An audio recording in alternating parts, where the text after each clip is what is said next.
Hey everybody, this is Erica Mello and Susan Clinton, and welcome to a new episode of Tough to Treat. I'm not going to say a number. I guess we could do a number, right? We'll probably do a number. What was the last It'll be we'll put it on there. It's the last when we did. It's 122, I think, So we'll right? call it 122 extra. 122 extra. We're thinking of, so we obviously the people, all of our listeners who listen to us, we do our podcast every other week or bi-monthly, and we're experimenting with, a very shorter, a much shorter version of Tough to Treat in between those regular episodes. So you still get the episodes every other week, but we thought perhaps on the off week that we would every so often record very short episode, 10 minutes, 15 minutes max, about one specific topic.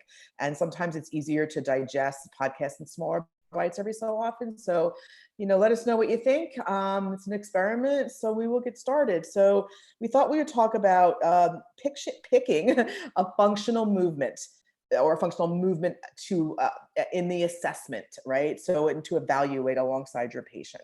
So do you want me to start with that, Susan? Yeah, let's go ahead. Yeah, I think Okay. that, and I just want to preface this that obviously Erica and I could talk for 6 hours on this. So we're going to really limit ourselves to 10 minutes. So here we go. Yes, which is be good because it'll be efficient, quick. And so a couple of things. So people who've listened to the podcast know that someone comes into my office, and Susan as well, if they have back pain. Am I putting them through lumbar flexion, extension, side bending? Probably not, right? You want to assess a functional movement pattern that has meaning for your patient. So if your patient comes in and is a runner, okay, and they have, oh my God, my back, it hurts, my foot hurts, insert whatever region of the body hurts when I sit. Mm-hmm. Okay, let's say you shoulder pain when the patient sits. What are you going to do? You're going to sit there and have them lift their arms up? It's not horribly functional. What I tend to do in situations like that is I work with my patient and I tell them how I need to evaluate a movement that you can connect with, that has meaning for you. So for example, in this case, if the patient was a runner and they had foot pain while running, would you assess a squat? Probably not, right? That would have zero connection. You would probably do a walking lunge or something that they can connect with. So going back to the shoulder pain or whatever region of the body with sitting, you want to think about, okay, I always assess a squat with an arm lift. And I'll let Susan talk in a second, but I think that you want to go back and forth with your patient and say, we're going to work together on this because I need you to be able to do this movement multiple times. And I don't usually mention the word pain. I say, I want you to experience something. And so you need to tell me whether, this experience is good, not so great, whether you want to be able to tell me if you're feeling something that you want to feel or feeling something that you don't want to feel. Right. Don't the experience is familiar. You go ahead. I look for the familiar experience. So tell me if anything that you're feeling is familiar and if it actually improves or gets worse. And I leave it at familiar because they want to tell you about every little thing that happens, right? Yeah. And we're really trying to kind of connect into the thing that's familiar. So it, like in the case with sitting, and I think we should just sit with that here, no pun intended, with the shoulder pain. I think, Erica and I have discussed on many podcasts, things that we look at with our clients in sitting. And one of the things that we need to find out is when in sitting and what are you doing? That brings up the situation. Describe to me how this happens, so is it while they're sitting and working at the computer? Are they sitting on a bar stool and working on an architect, board? Are they filing, are they carrying, is it when they're over? Yeah. Are they walking, 6 miles to the office with a briefcase on their shoulder and then they sit down at the computer and lift their arms up and it hurts. You have to kind of get that narrative out, right, to figure out the functional movement pattern. I know you talked about squatting with arms up in the air is kind of a good way to see what the shoulder's doing, what the thorax is doing, and what the hips are doing. Yeah. Right. It's kind of a really nice one. You don't have to squat all the way down. You could actually just have them squat part way with the arms up in the air. Yeah. And then you can take the arms out of it and see how the squat looks.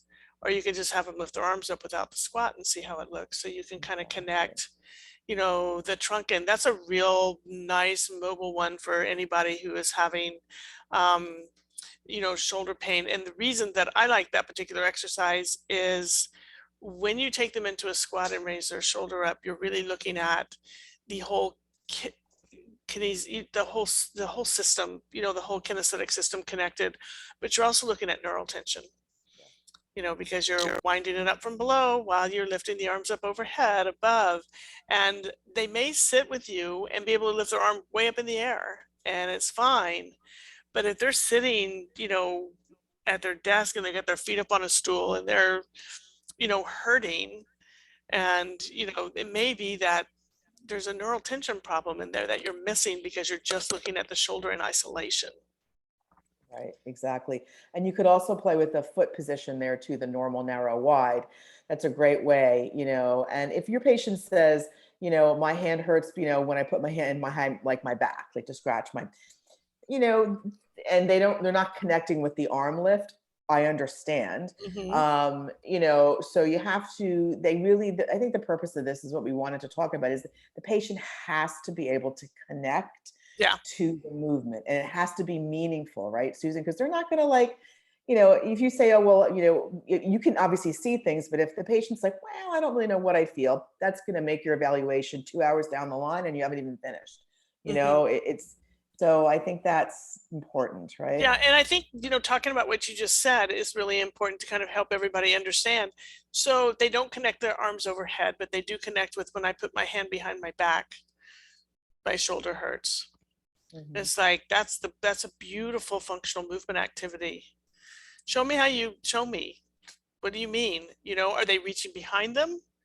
Are they lifting their pants up behind them? Right.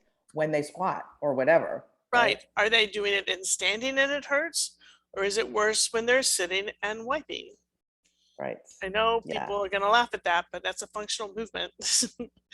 Yeah. And so And kind of, is it because they're, bent all the way over in full flexion while they're trying to reach behind? What's actually happening there? Are they sitting in a car and reaching behind them?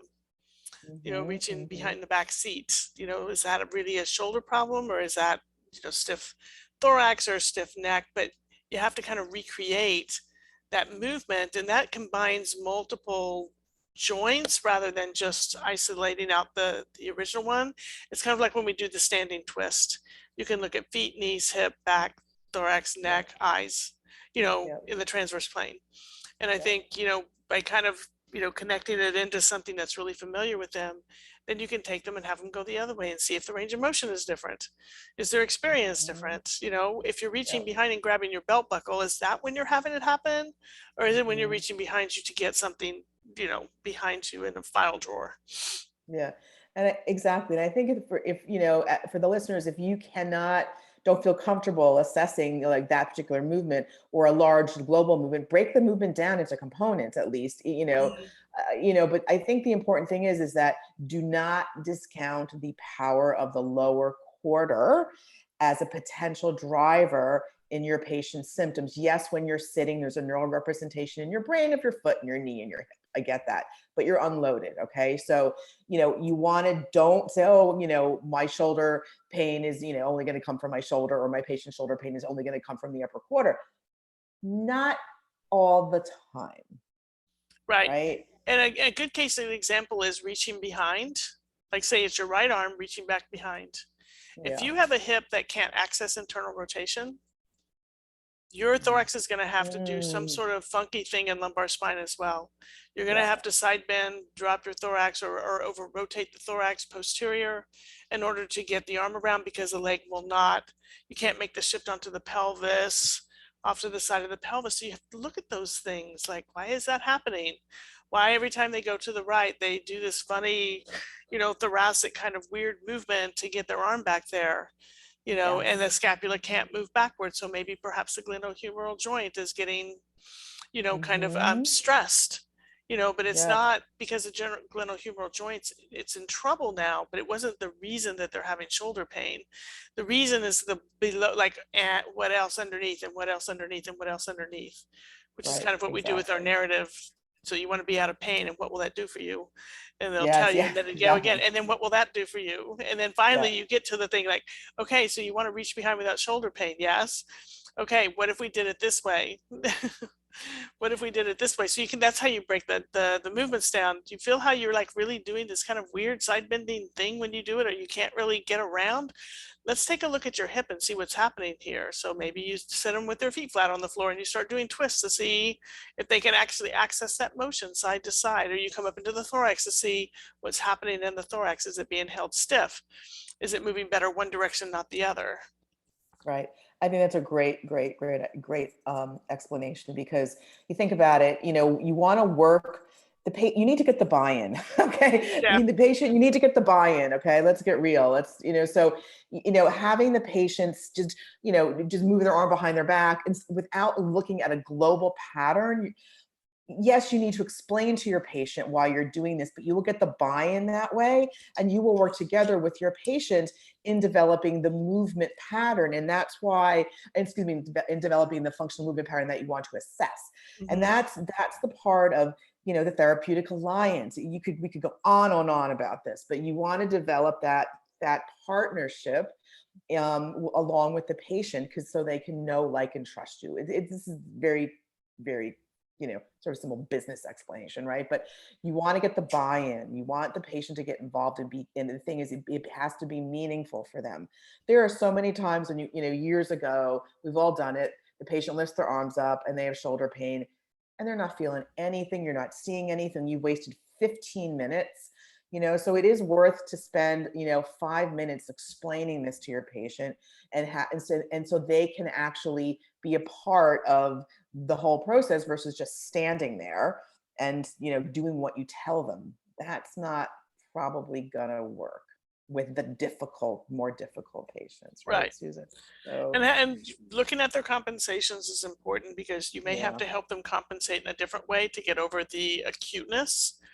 But then as we always talk about, once we get the driver moving in a different direction, then we have to load it. So you have to keep working with them to say, okay, now let's test it and see how it does.